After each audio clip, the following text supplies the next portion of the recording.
믿음의 명문가정을 이룹시다는 제목으로 함께 이 시간에 말씀 생각하며 은혜를 나누고자 합니다. 5월달이 되었습니다. 5월은 가정의 달이고요. 5월 첫째 주는 어린이 주일로 지키는데 오늘 함께 우리 교회에서 자라나고 있는 어린이와 청소년들, 청년들 함께 찬양했는데, 여러분들 우리 교회에서 자라나는 모든 믿음의 다음 세대들, 미래 세대들을 위해서 많이 기도해 주시기를 바랍니다. 그들을 통해서 하나님께서 영광 받으실 것이고 하나님 나라의 확장을 이루실 줄 믿으시기를 주의 이름으로 축원합니다. 특별히 5월은 가정의 달입니다. 오늘 첫 번째 주를 맞이해서 가정에 관한 말씀 가지고, 가정에 관한 주제를 가지고 함께 은혜를 나누며 여러분의 가정이 믿음의 명문 가정 될 수 있기를 소원합니다. 하나님이 직접 만드신 제도가 두 가지가 있습니다. 직접 하나님께서 지정하셨습니다. 여러분 다 아실 텐데, 첫 번째는 하나님이 세우신 것이 가정입니다. 하나님이 직접 만드셨고요. 또 교회도 마찬가지입니다. 하나님이 직접 만드셨습니다. 그래서 보게 되면 가정의 원리나 교회의 원리가 유사합니다. 가정을 확장하면 교회가 되는 것이고요, 교회를 축소하면 가정이 되는 겁니다. 여러분, 어떤 교회가 좋은 교회예요? 좋은 교회는 가정과 같은 교회가 좋은 교회입니다. 그러면 어떤 가정이 좋은 가정이에요? 교회와 같은 가정이 좋은 가정입니다. 그래서 가정은 교회를 본받으려고 해야 되고, 교회는 가정과 같은 모습들을 자꾸 유지하려고 해야 합니다. 두 개 다 유사성이 있기 때문에 그래요. 그러니까 여러분, 이 가정이라고 하는 게 얼마나 강력한 교회가 될 수 있는지, 왜 교회와 가정이 동일한 것인지를 보여주는 아주 좋은 예가 일본에 있습니다. 일본 나가사키에 에도 시대 때 있었던 일이에요. 에도 시대 하면 1600년대 초거든요. 아주 옛날이죠. 1600년대 초 에도 시대에 기독교인들이, 그 땅은, 일본은 먼저 복음이 들어갔거든요. 기독교인들이 예수를 잘 믿으려고 하다가 생각이 좀 엇나갔어요. 시마바라의 난이라고 하는 난이 일어났었는데, 이게 어떤 의미인가 하면 기독교인들이 얼마나 힘이 있는지를 한번 보여주겠다라고 하는 의도를 가진 시마바라의 난이 벌어졌습니다. 그러니까 에도 시대의 에도 정부는 별로 이것을 탐탁하게 여기지 않았죠. 그래서 기독교인들을 핍박하기 시작합니다. 그러니까 이 사건으로, 시마바라의 난 때문에 일본에서 기독교인에 대한 핍박이 본격화되고 예수 믿는 자들의 씨를 말리려고 하는 시도가 있었습니다. 그러니까 예수 믿는 사람들이, 야, 우리가 얼마나 힘이 센 줄 알아? 우리가 얼마나 강력한 줄 알아? 하면서 조금 폭력적으로 들고 일어난 거죠. 그러니까 이것들은 굉장히 건강하지 않은 모습입니다. 그것으로 인하여서 이게 성경적이지도 않으니까 말이죠. 그러니까 어려움을 겪었습니다. 그러니까 이 일본 정부가 얼마만큼 믿는 자들을 핍박했냐면 기관 하나를 만들었어요. 예수 믿는 자들 색출하는 기관요. 이게 에도 시대 마지막까지 이어져 왔는데 한 260년간을 예수 믿는 자들의 씨를 말려버리겠다라고 하는 그런 시도들이 계속 있었습니다. 그 시도 중에 대표적인 게 뭔가 하면 5인조 연자제가 있습니다. 이게 북한에 있었던 5호 담당자하고 똑같은 거예요. 5가정씩을 계속 묶어내는 겁니다. 5가정씩 묶어낸 다음에 그 중에 한 가정이라도 예수 믿는 가정이 나오면 5가정이 한꺼번에 다 죽어요. 그러니까 이렇게 연자제를 만들어 갖고 예수 믿는 자들의 씨를 다 뽑아버리려고 했습니다. 여러분이 다 알고 계시는 십자가 밟기 아시죠? 예수님 그 성화 밟기 시도했던 것들 다 이 시대에 나온 겁니다. 사람들 쭉 모아놓고 예수님 십자가나 성화 딱 갖다 놓고 이거 밟고 침뱉어, 그 다음에 지나가, 그럼 너희들 살려줄게 했었던 그 유명한 일화들 다 이때 이 시대에 있었던 겁니다. 이런 핍박이 260년을 지속했으니 얼마나 힘들었겠습니까? 그런데 놀라운 건 뭔가 하면, 일본을 우리가 좀 무시하긴 하지만, 기독교에 관해서 특별히 연약하다고 생각하지만, 지금 일본에서는요 여전히 몇 대째 예수 믿는 사람들, 8대 9대 이어서 내려오는 믿음의 가정들이 있는 거예요. 대단한 신앙이죠. 그렇게 꽤 오랜 시간 동안 예수 믿는 사람들을 핍박하고 씨를 말리고 우상이 판치고 있었던 그 나라에 1600년대에 있었던 그 핍박이었거든요. 19세기 초에 또다시 선교사들이 그 땅에 들어가 봤더니 여전히 믿는 사람들이 있더라는 거죠. 숨어서 6대째, 7대째 그 시간이 흐르도록 복음이 전파되고 있었습니다. 찾아보니 교회가 있는가? 교회는 없었어요. 뭐가 있었어요? 교회와 같은 가정이 있었어요. 가정에서 가정으로, 세대에서 세대로 신앙이 전수되어서 복음의 계승이 일어나고 있었다라고 하는 것입니다. 가정이 별것 아닌 것 같지만 교회의 역할을 감당하면 그 가정 안에서 믿음의 계승이 계속 일어나고 있는 거죠. 이와 같은 일들은 뭐 먼 것도 아니라 북한에서도 있었습니다. 어떤 탈북한 자매는 이런 고백을 하죠. 평양에서 재단사로 일하고 있었는데 저녁마다 아버지하고 삼촌하고 모였어요. 집이 아파트 같은 건데 아파트 뒤편에서 그 가정은 예수 믿는, 예수님을 구주로 영접한 가정이에요. 모여서 뭐 했냐면 기도하고 찬양했습니다. 예배를 드리는데 큰 소리를 내지 못하니까 속삭이듯이 예배를 드려요.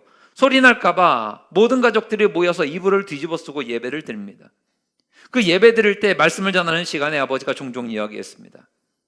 언제 우리가 될지 모르니까 항상 우리는 이 신앙의 대가를 치를 준비를 하고 순교할 각오를 해라.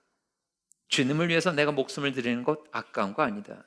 항상 그런데 준비하며 살아라. 그러면서 예배를 드렸어요. 어느 날 이 자매가 일을 마치고 집으로 돌아오고 있는데 막 어수선해요. 갑자기 소리가 들려와요. 아버지와 삼촌이 예배 드리다가 체포가 되었다고.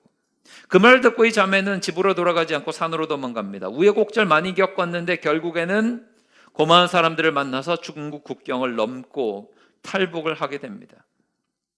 이 자매가 한국으로 들어와서 믿음의 생활을 계속하는데 고백합니다. 자기는 하나님이 없다고 하는 땅에서 태어났고 자랐다고. 그런데 아버지는 전혀 다른 이야기를 내게 해주셨다고. 하나님이 계시고 너를 사랑하고 계시고 널 위해서 독생자 예수 그리스도를 보내주시고 너의 죄를 위해서 십자가에 달려 죽으시고 부활하셨다고. 아버지를 통해서 그 복음의 핵심을 내가 다 들었다. 내가 지금 자유의 땅 한국에 와 있지만 내 믿음은 하나님이 없다고 이야기하는 그 북한 땅에서 다 세워지게 되었다. 여러분, 이 정도면 그 가정은 교회보다 낫죠. 대단하지요. 이런 이야기를 들을 때마다 명확하게 새겨집니다. 가정은 그냥 가정으로 끝나지 않아요. 가정은 뭐예요? 교회예요. 그러면 여러분 가정의 달 시작하고 여러분 어린이 주일인데 기억하실 필요가 있습니다. 특별히 자녀를 두고 계신 부모님들, 자라나고 있거나 장성한 자녀있거나 다 마찬가지인데 여러분 자녀의 교육을 교회에게 다 맡기면 안 됩니다. 교회가 직무 유기하겠다라는 이야기가 아님을 여러분 알고 계실 테니까 그냥 명확하게 말씀을 드리겠습니다. 교회에 신앙교육을 다 맡기려고 하지 마십시오.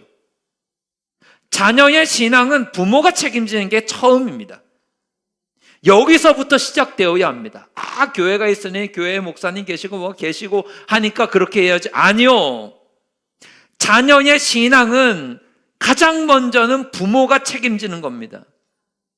부모의 신앙이 그대로 전수되는 거예요. 나 열심히 믿고 있지만 우리 자녀들 언젠가 때가 되면 돌아오겠지. 맞는 얘기죠. 그런데 이런 이야기 하기보다는 좀 영적 부담감을 가지실 필요가 있어요. 여러분의 믿음과 여러분의 신앙 그리고 신앙의 양육들이 그대로 자녀 세대에게 전수될 수 있도록 여러분 힘쓰시기를 주님의 이름으로 축원합니다. 부모 세대만 잘 믿으면 뭐합니까? 신앙이 전수가 되어야죠. 지금 한국 사회가 위기라고 하잖아요. 지금 한국에 복음이 들어와서 아주 오래된 신앙의 가문들은 5대, 6대까지 넘어가는데 왜 5대, 6대에서 멈춰지고 있는 걸까요? 교회 역사가 100년, 120년 넘어가는 교회들마다 오랫동안 그 교회에서 뿌리내리고 신앙생활을 3대째, 4대째, 5대째 해나가고 있는데 왜 5대째 젊은 세대에서는 신앙이 그렇게 전파되지 않을까? 여러분 돌아보실 필요가 있습니다. 이건 그 세대, 젊은 세대에게 책임이 있느냐? 먼저 우선적으로는 부모 세대에게 물어봐야 됩니다. 과연 자녀들에게 바른 신앙 교육을 하고 있는 것인가? 내가 믿음의 명문 가정을 이루기 위해서 필요한 것이 무엇입니까? 여러분이 자녀에게 믿음의 계승을 잘 하실 수 있는 복된 모습이 있기를 주의 이름으로 축원합니다. 그래서 여러분 교회에서요 혹은 신앙생활 하시면서 받은 은혜가 있고 받은 말씀이 있습니다. 하나님이 주시는 스치는 은혜라도 있습니다. 그러면 여러분 자녀 세대에게 분명히 전하실 수 있기를 바랍니다. 아이가요, 너무 어려도 못 알아듣는 거 아닙니다. 다 기억에 남습니다. 티끌 같은 것들이라도 계속해서 이야기해 주십시오. 내가 너를 위해서 기도했는데 하나님이 어떻게 일하시더라. 하나님이 이번 주에 내가 예배 드리는데 어떤 은혜를 주시더라. 내가 믿음의 길 걸어왔는데 이러이러하더라. 우리의 가정은 예수님 아니면 살아갈 수 없는 가정인데 과거 돌아보면 하나님의 은혜의 흔적들이 이렇게 있다. 귀에 못이 박히도록 딱지가 않도록 계속해서 이야기를 해 주셔야 합니다. 이게 가정의 전통이 되셔야 해요. 저도 제가 종종 말씀드리잖아요. 저는 제 평생 종교 선택의 자유가 없었던 사람입니다. 대한민국은 종교 자유가 있는 나라인데 저는 태어나서 눈 떠보니까 저희 부모님이 절을 다니고 계셔서 끌려가서 내 신앙은 뭐냐? 초등학교 4학년 이전에는 불교다 하면서 자랑스럽게 이야기했고 어느 순간 저희 부모님이 예수 믿고 구원받고 변화되셔서 교회 가자 그래서 당황스럽게 아버지 손에 이끌려 교회를 갔습니다. 종교 선택의 자유가 없었습니다. 그런데 저는 그 어릴 때 저희 부모님이 예수님 믿는 모습 보면서 예수님 믿었고 부모님이 은혜 받는 모습 보면서 은혜 받았고 어른들 부흥회 하는데 이끌려가고 그 자리에 앉아 있다가 은혜 받고 성령 충만했고 예수님 만났습니다. 가정 예배를 통해서 믿음의 전수를 받았습니다. 여러분들의 가정이 동일하게 이런 믿음의 원리가 이런 믿음의 원칙이 있게 되기를 주의 이름으로 축원합니다. 종교 선택의 자유가 없었다고 제가 불행할까요? 불행하지 않습니다. 종교 선택이 없었던 사람이었지만 목사가 되어서 예수 믿는 것을 전하고 있잖아요. 사사기를 영적 암흑의 시대다라고 이야기합니다. 왜 사사시대가 영적인 암흑기일까? 왜 암흑기가 찾아왔을까? 믿음의 전수가 없었기 때문에 그래요. 사사기 2장 10절 말씀 우리 함께 읽어보겠습니다. 시작. 그 세대의 사람도 다 그 조상들에게로 돌아갔고 그 후에 일어난 다른 세대는 여호와를 알지 못하여 여호와께서 이스라엘을 위하여 행하신 일도 알지 못하였더라.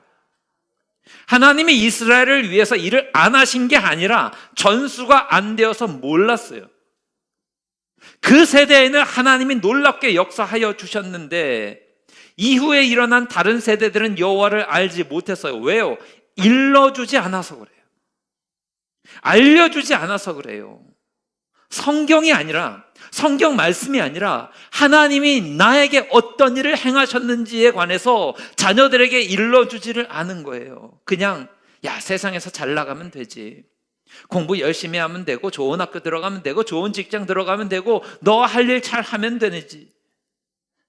과연 신앙의 가치가 그 정도밖에 되지 않습니까? 저는 여러분에게 기대하고 바랍니다. 여러분 가정이 대를 이어 주를 향해 충성을 다하는 믿음의 명문 가정 되시기를 주의 이름으로 축원합니다. 여러분 강조해야 될 것은 이거예요. 그래서 여러분 어떠한 방법으로든지 여러분 자녀 세대에게 믿음의 전수가 잘 될 수 있도록 힘쓰시기를 바랍니다. 그러니까 두 가지 전수 방법이 있어요. 하나는 좀 매를 드셔야 되고 또 하나는 좀 사랑으로 보듬으셔야 됩니다. 성경에서 이야기하는 두 가지 자녀 양육 방법이 있는데 이게 항상 부딪혀요. 잠언 13장 24절 말씀을 보게 되면 뭐라고 나올까요? 함께 읽겠습니다. 시작. 매를 아끼는 자는 그의 자식을 미워함이라. 자식을 사랑하는 자는 근실이 징계하느니라. 자녀에 관해서 이런 이야기 합니다. 매를 아끼면 안 된다. 엄하게 가르쳐야 된다. 이것도 맞죠. 특별히 제가 이제 50대 초반인데 제 세대까지는 아마 이게 유효했었던 것 같아요. 저는 그냥 학교 가면 맞는 게 일이었던 것 같습니다. 저희 어머님이 하셨던 그 이야기를 저는 잊을 수가 없습니다. 저 선생님 만나서 많이 때려달라고. 아, 이런 잔인한 어머니가 있나. 근데 그 당시 어머니 세대들은 다들 그렇게 말씀하셨어요. 많이 때려달라고. 이 얘기가 뭔가 애를 괴롭히라는 얘기가 아니죠. 때려서라도 애를 바르게 양육해 달라고 하는 그 마음이 있었습니다. 그래서 그 이야기에 호응했던 저희 학교 선생님들은 교무실 풍경들 여러분 아시죠? 정신봉 이렇게 걸려 있고 좀 무서운 선생님들은 무슨 당구 큐대나 저희는 곡괭이자루 들고 다니시는 선생님도 계셨고 저희 운동부 중에 하키부가 있어서 하키 스틱 들고 다니셨던 엄한 선생님도 계셨습니다. 심지어는 선생님께 뺨 맞는 일들도 좀 모욕적이지만 있었고요. 어떤 이에겐 이것이 큰 트라우마가 되어서 너무 상처가 되어서 기억하기 싫은 모습도 있긴 하겠지만 아무래도 그 당시에 그 시대는 그랬습니다. 그래서 엄하게 다스리고 가르치는 게 중요하게 됐고요. 또 반대되는 것이 있죠. 골로새서 3장 21절 말씀이 있습니다. 함께 읽어보겠습니다. 시작. 아비들아 너희 자녀를 노엽게 하지 말지니 낙심을. 이게 에베소서 6장에서 이런 말씀이 나옵니다. 아비들아 너희 자녀를 노엽게 하지 말고 오직 주의 교훈과 훈계로 양육해라. 뭐가 맞는 것인가? 두 개 다 맞습니다, 여러분. 상황에 맞게 여러분 잘 취사 선택하시면 됩니다. 근데 이걸 어떻게 해야 되냐? 여러분에게 정말 좋은 모델 하나는 하나님 모델이에요. 이거 외에는 없습니다. 자녀에게 신앙의 계승을 잘하기 위해서 필요한 것이 무엇인가 하면 여러분이 하나님을 닮아가는 모습이 있는 게 가장 좋아요. 하나님 보세요. 하나님이 여러분의 믿음의 길을 인도하시고 함께 하실 때 항상 오냐오냐만 하세요? 그렇지 않죠. 때로는 사랑의 매를, 사랑의 회초리를 들기도 하세요. 히브리서 12장 6절 말씀 보겠습니다. 우리 함께 읽을게요. 시작. 주께서 그 사랑하시는 자를 징계하시고 그가 받아들이신 아들마다 채찍질. 이게 이후에 12장 8절 말씀을 넘어가면 징계가 없으면 사생하다, 친아들이 아니다, 여기까지 이야기를 하세요. 사랑의 하나님이시긴 한데 징계도 하세요. 잘 되라고, 복되게 하시려고 징계도 하시는 거잖아요. 그러니까 우리는 하나님께 배워야 합니다. 사랑의 마음을 가지고 사랑으로 자녀들을 양육하되 때로는 엄하게 신앙의 원칙을 일러주는 것들도 필요합니다. 그냥 오냐오냐 하는 것이 아니라 특별히 신앙에 관해서는 명확하게 원칙을 세우고 그 원칙을 따라갈 수 있도록 인도하는 여러분들 되시기를 바랍니다.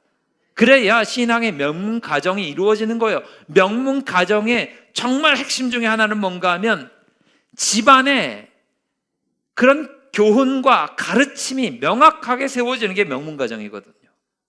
우리 가정은 명확한 원칙이 있어.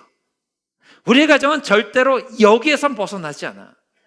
전 세계를 막론하고 어떤 가정이든지 명문이라 불리는 가정은 가정이 이루어지고 움직이고 나아가는 원칙이라는 게 살아있습니다.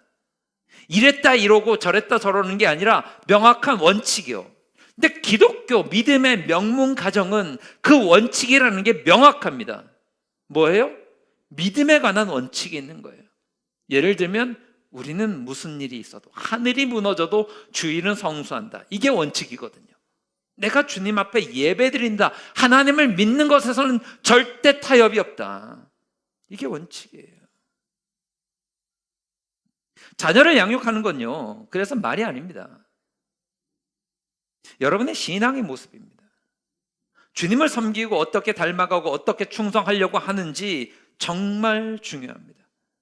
말로만 하는 것은요, 이거는 바른 신앙 교육이 될 수가 없습니다.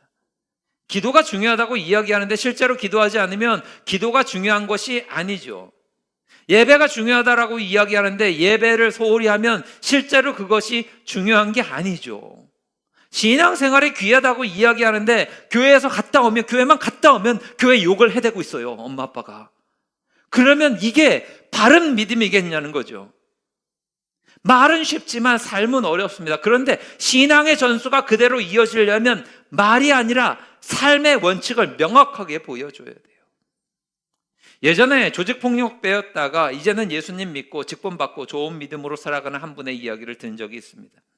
이분은요, 조금 엇나가서 학창시절에 막 엇나가면서 폭력적으로 막 건달처럼 살다가 나중에는 고등학교 졸업하고 조직폭력배로 들어갔는데 평생 동안 어머니가 배운 거 없으세요.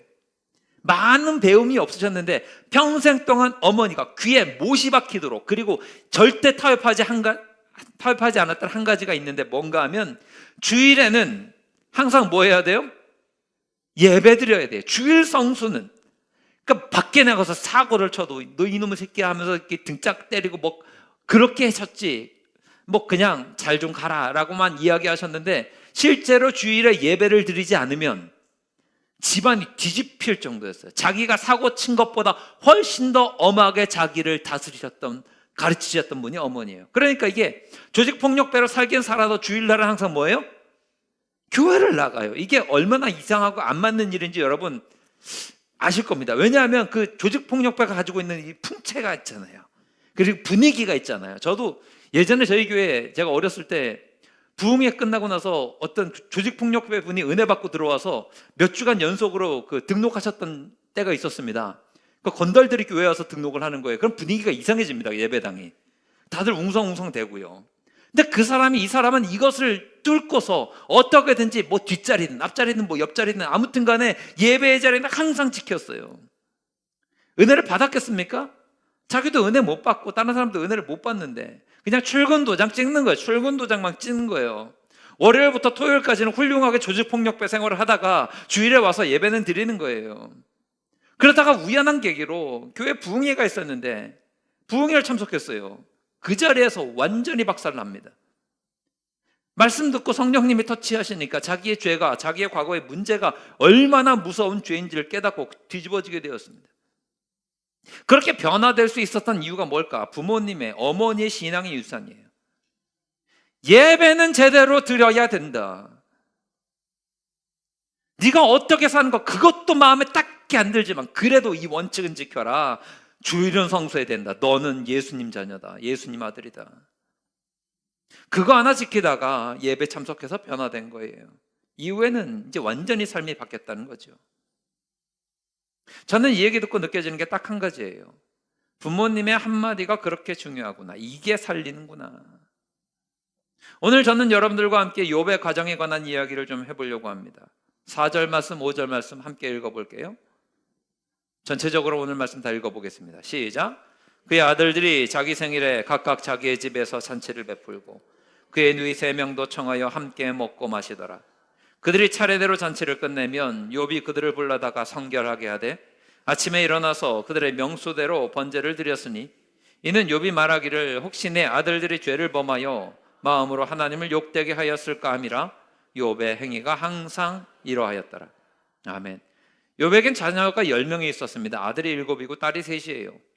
잔치를 할 수는 있겠죠. 그런데 이 젊은 자녀들이니까 잔치하고 파티하면 범죄할 수도 있을 거 아닙니까? 그러면 이 파티가 끝나고 나서 자녀의 명수대로 번제를 드렸다는 거예요. 이게 아버지 혼자 드린 게 아니겠죠. 아들 1번 나와 번제 드려요. 옆에 있는 거죠. 1번 끝났어요. 그럼 2번 나와. 욥이 얼마나 피곤했겠습니까, 여러분? 번제 10번 드려야 돼요. 2번 끝나면 3번 나와. 계속 있는 거예요. 4번 나와. 딸들도 나머지 3명 따로 불렀겠죠. 네 어제 파티할 때 문제 있었니 없었니? 마음에 걸리는 거 있었어 없었어? 표정이 좀 안 좋죠? 그럼 일로 와. 그러면서 옆에 붙여놓고 다시 번제 드리고. 욥이 했던 방식은 뭔가 하면 잔소리 대신 예배 드리고 기도한 거예요. 본받을만 하죠. 이 욥의 모습을 보면서 여러분 부모로서 배워야 할 태도가 있습니다. 부모는요, 믿음의 본을 보여야 하는 것이고 잔소리 대신 기도를 하셔야 돼요. 부모의 눈으로 볼 때 자녀가 연약하고 부족한 거 있잖아요. 안타까운 거 있잖아요. 약점이 있잖아요. 그러면 어떻게 하셔야 돼요? 말씀 붙들고 기도로 자녀를 세우시기를 바랍니다. 이거 하셔야 돼요. 고린도전서 1장 27절로 28절 말씀은 이런 말씀이 있습니다. 저는 여러분들이 이 말씀을 좀 붙들고 여러분 자녀들 연약한 건 놓고 기도하셨으면 좋겠습니다. 함께 읽겠습니다. 시작. 그러나 하나님께서 세상에 미련한 것들을 택하사 지혜 있는 자들을 부끄럽게 하려 하시고 세상에 약한 것들을 택하사 강한 것들을 부끄럽게 하려 하시며 하나님께서 세상에 천한 것들과 멸시받는 것들과 없는 것들을 택하사 있는 것들을 패하려 하시나니. 저는 여러분 이게 부모의 기도가 되었으면 좋겠습니다. 하나님 이 부분이 연약하지만 하나님이 붙드시면 모든 것을 뒤집어 엎으실 줄 믿습니다.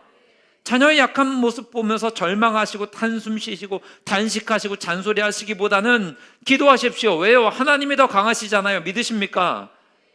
왜 잔소리하는지 아십니까? 불안하니까 잔소리를 하는 거예요. 입이라도 이렇게 열고 있어야 좀 불안함이 가실 것 같으니까. 그 불안의 힘을요, 기도로 좀 옮기십시오. 잔소리할 에너지를 기도로 옮기십시오. 그래야 됩니다. 하나님 붙들어 주십시오. 지켜주십시오. 내가 할 수 있는 게 기도밖에 없습니다. 잔소리를 줄이면 기도가 더 나와요. 이런 글을 본 적이 있습니다. 중3 여자아이, 교회 다니는 여자아이였는데 여름방학이었어요. 이제 중3이면 고등학교 진학을 놓고서 공부를 해야 되지 않습니까? 엄마가 보기에 영 마음에 안 들어요, 공부하는 게.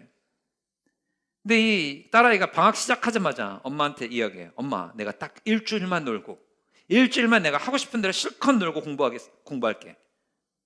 그러니까 엄마가 딸이 좀 안타깝기도 하고 공부를 너무 안 하다 보니까 그냥 생각이 들었대요. 그래, 한 번만 믿어주자. 나는 신앙으로 버틸 테니 넌 한번 놀아봐라. 일주일 동안 놀아요. 하루 놀고 이틀 놀고 사흘 놉니다.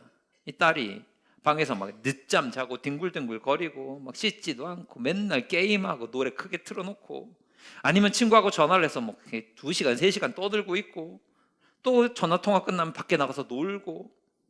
엄마 속은 어때요? 부글부글 끓죠. 이놈 공부를 해야 되는데 뭘 좀 해야 되는데 부글부글 끓어요. 첫째 날은 그냥 참았습니다. 약속한 게 있으니까. 둘째 날부터는 뭔가 마음에 안 드는데 셋째 날에는 도저히 참을 수가 없는 거예요. 이거 한마디로 좀 해줘야 될 것 같아요. 도저히 못 참겠어요. 그런데 약속한 게 있으니까 지켜야지 싶어서 이때부터 이 엄마가 뭘 했냐면 금식을 하기 시작했어요. 사실은 약간 좀 보여주기식이었죠. 나는 식음을 전폐한다, 뭐 이런 보여주기식이었는데 아무튼 금식하면서 기도를 해요. 사흘 나흘 뭐 쭉 지나가면서 결국에는 일주일을 버텼습니다. 딱 일주일째 되니까 딸이 엄마를 찾아와서 얘기를 하더라는 거예요. 내가 엄마 때문에 3가지 놀랐다. 뭘 놀랐냐? 첫 번째는 일주일만 내가 마음대로 놀겠다 그랬는데 허락하는 거에 놀랐다. 이건 놀랄 수 있죠. 두 번째, 사흘 정도 됐는데 엄마가 화를 안 내고 분명히 잔소리할 타이밍을 내가 알고 있는데 참는 거 보고 놀랬다. 세 번째는 잔소리를 안 하고 금식 기도하는 거에 놀랬다. 엄마, 내가 금식 기도할 정도야? 이렇게 이야기를 하는 거예요. 그러면서 마지막으로 엄마, 날 믿어줘서 고마워요. 이제부터 공부 열심히 할게요. 그 엄마가 이런 얘기를 합니다. 내가 만약 일주일 금식 안 하고 참았으면 딸에게서 이런 이야기를 내가 들을 수 있었겠냐고. 사실 여러분, 자녀들 문제도 문제지만 부모가 기도 생활 안 하고 인내력 없이 그냥 말로 다 쏟아버리는 바람에 망치는 경우도 되게 많아요. 믿어주십시오. 믿음이라는 건 쌍방이잖아요. 제가 아까 전에 하나님 모습을 닮아가라고 말씀드렸잖아요. 부모 되신 여러분들 기억하십시오. 하나님도 우리를 믿어주시는 거 아시죠? 믿어주시니까 부족하지만 믿음의 길 걷게 하시고 때로는 사명도 주시고 때로는 헌신의 자리로 인도하시잖아요. 부모 자식도 마찬가지예요. 좀 믿어주실 필요가 있어요. 그리고 기도해 주실 필요가 있어요. 이 욥은 자녀들에게 어떤 아버지였을까 생각하면 이런 거예요. 잔소리하는 사람이 아니죠. 보여줘요. 뭘로요? 믿음으로요. 1번 나와 번제드리고 2번 나와 번제드리고 매번 절기마다 뭐 파티 한번 하면 자녀들은 알고 있겠죠. 이제는 파티가 끝났으니 무슨 시간이에요? 번제의 시간이에요. 1번부터 10번까지 쭉 줄 쓴 다음에 항상 가서 번제드려요. 근데 그것이 그 가정의 믿음의 원칙이 되는 거예요. 저는 우리 즐거운 교회 모든 가정들이 믿음의 명문 가문 되시기를 주의 이름으로 축원합니다. 믿음의 원칙을 명확하게 세우십시오. 그리고 여러분이 믿음의 본을 보여주십시오. 잔소리보다는 기도로 자녀들을 키우십시오. 그래야 우리 가정이 하나님 기뻐하시는 아름다운 믿음의 명문 가정 될 수 있기를 주의 이름으로 축원합니다.